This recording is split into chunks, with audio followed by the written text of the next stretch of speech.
जैसा कि राम गोपाल जी ने बताया, तो ये मेरे साथ में पढ़े हुए हैं।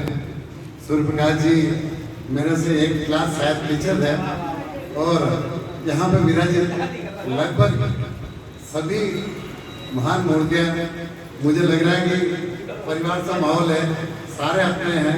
कोई दो चार चेहरों को छोड़कर लगभग सारे अपने ही हैं। मुझे जो परिचित है, मतलब मैं यहाँ पे आया, भाई साहब ने मुझे बुलाया, यहाँ पे सम्मान दिया। मुझे तो लग रहा है मेरे पाँव दूज रहे। राजनीति में रह के बोलने की प्रैक्टिस तो हो गई, लेकिन थोड़ी सी आवाज़ काँप रही है और पाँव दूज रहे हैं, क्योंकि बोलने के माहिर यहाँ पे इस मंच पे आते हैं। और मुझे नहीं लगता कि काव्य गोष्ठी मंच नाम से ही, क्योंकि कवियों का मंच है, और यहाँ पे माइक पे मैं खड़ा हूँ, तो मुझे रोज भाई साहब जिन्हें मैं सदैव मेरा आदर्श मानता हूँ, मैं सार्वजनिक जीवन में सामने दिनेश जी सर बैठे हैं, जो इस मंच के मास्टर कहे जाते हैं हमारे राजसमंद संपूर्ण जिले में, और बड़े बड़े आयोजन भाई साहब के सानिध्य में होते हैं। मुझे खुशी है, मेरा सौभाग्य है कि मुझे यहाँ पे बुलाया, मुझे सम्मान दिया, और मैं दो शब्द यहाँ पे बोल पा रहा हूँ। मैं आप सबके सानिध्य में एक मन में विचार था कि मैं कानपुर स्कूल में पढ़ा, 9वीं 10वीं 11वीं 12वीं चारों साल खूब स्नेह मिला।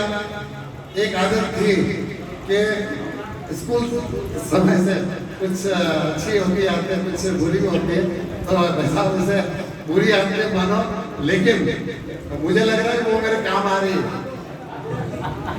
मैं स्कूल समय, जैसे मेरे सुबह की शिफ्ट होती थी, तो सुबह की शिफ्ट में 7 से 12 साढ़े 12 छुट्टी होने के बाद में मेरा फ्रेंड सर्कल इतना था कि मैं शाम को 5 बजे तक घर पहुंचता था। तो कभी तो मंदिर मार्ग, वैसा कभी मंदिर मार्ग, कभी ये जलचक्की वाला रोड, कभी आसोडिया साइड। तो कंडीशन ये थी कि मेरा हमेशा 5 बजे 6 बजे घर पे पहुंचना रहता। पिपड़ा का रहने वाला हूँ, तो पिपड़ा पहुंचना रहता था। आज मैं कुछ सालों से राजनीति में हूँ, और पिछले कुछ वर्षों से मैं यहाँ जनप्रतिनिधि बनने के लिए दावेदारी भी कर रहा हूँ कि हो सकता है कि मुझे भी ये अवसर मिल जाए। तो लगभग 30 साल हो गए बड़े छोड़े को, ये अवसर मिल जाए। लेकिन मैं आपको ये बात बता दूं कि उस समय जो मैं घूमता था, आज मुझे बहुत काम आ रहा है। आज मंदिर मार्ग मेरे लिए अनजाना नहीं है, आसोटिया मेरे लिए अनजाना नहीं है। हर गली में मेरे साथ में पड़े हुए या कोई चीज परिचित या उनके परिवार से मिल जाते हैं, जो मुझे अपना बेटा, अपना भाई, अपना सखा मानते हैं।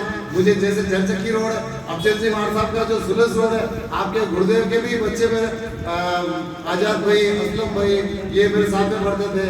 रतन जी मार साहब माली जो पढ़ाते थे, उनके बेटे दिनेश माली वगैरह वो मेरे साथ में पढ़ते थे। तो ऐसे करते करते ये कांकरोली क्षेत्र विशेष करके मुझे अपना परिवार से महसूस होता है।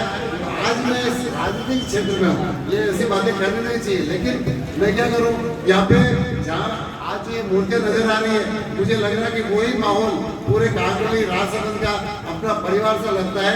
मैं इसी कारण कहीं न कहीं राजसमंद झील से विशेष प्रेम है, प्रभु द्वारकाधीश से विशेष प्रेम है, लोचों की पाल घूमते रहते थे, इससे विशेष प्रेम है।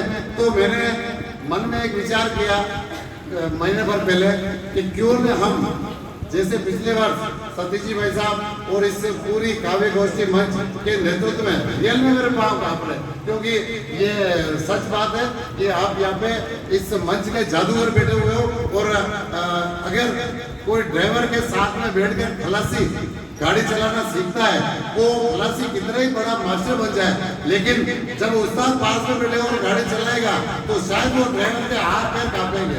आज मुझे वो एहसास हो रहा है। तो मैंने ये राजसमंद झील को ध्यान में रखते हुए, प्रभु द्वारकाधीश को ध्यान में रखते हुए, घेवर माता को ध्यान में रखते हुए एक मन में विचार किया, क्योंकि राजसमंद झील कभी झील महोत्सव होते नहीं देखा मैंने। तो मैंने कुछ लोगों से सलाह भी ली, जानकारी भी ली। तो मैंने 2 दिन का झील महोत्सव का कार्यक्रम, ये परिक्रमा, झील परिक्रमा का कार्यक्रम रखने की सोची। फिर मैंने किसी से सलाह ली, वो भी इस काव्य गोष्ठी मंच के सदस्य है, क्योंकि वहां से सलाह मिली तो मुझे अच्छी ही मिलेगी। और वाकई में 2 से तीसरा दिन भी इस काव्य गोष्ठी मंच के एक सदस्य में नाम नहीं लूंगा, पर उनके कारण से तीसरा दिन हुआ। फिर इसी में एक कड़ी और जुड़ी, चौथा दिन, क्योंकि तीसरा दिन हुआ कि मुझे सलाह दी गई कि यमुना जी की आरती भी करो इसके बीच में। तो मैंने बोला चलो ठीक है, पर यमुना स्वरूपा हमारी झील है, यमुना जी की आरती करते हैं, आटे के दीपक करके घाट पर सीढ़ियों पे हम लगाते हैं, ताकि वो मछलियाँ खाएगी। स्वच्छता का भी हमें ध्यान रखना है, तो दीपक जलने के बाद में वो मछलियाँ खा सकेगी। फिर एक दिन और बढ़ गया, तो उसमें ये बढ़ा कि ठाकुर जी के इधर काम कर रहे हैं, झील सफाई का काम कर रहे हैं, पौधारोपण का काम वासो छतरी के पास में कर रहे हैं, तो क्यों न नौचौकी के काम पे घेवर माता का मंदिर है, तो हम शुरुआत भी उसी से करें, घेवर माता के पूजन से। सौभाग्य से कल ही वो कार्यक्रम की शुरुआत होगी, और घेवर माता के पूजन से जब हम ये काम कर रहे हैं, तो एक साथ में 101 कन्या का पूजन और उनके लिए भोजन मेरे से जो बन पड़ेगा, मैं साधारण घर में जन्मा साधारण कार्यकर्ता हूँ, जो बन पड़ेगा मैं वो करूँगा।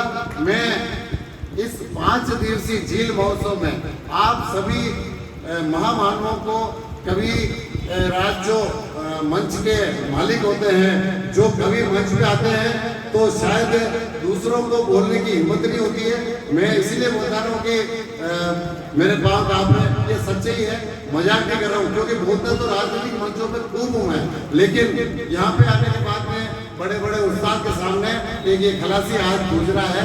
तो मैं आप सभी से हाथ जोड़कर निवेदन करता हूँ कि 5 दिवसीय इन कार्यक्रमों में आप पधारें, और कल से घेवर माता मंदिर में जो कन्या पूजन होगा, माता जी पूजन होगा, उससे शुरुआत होगी।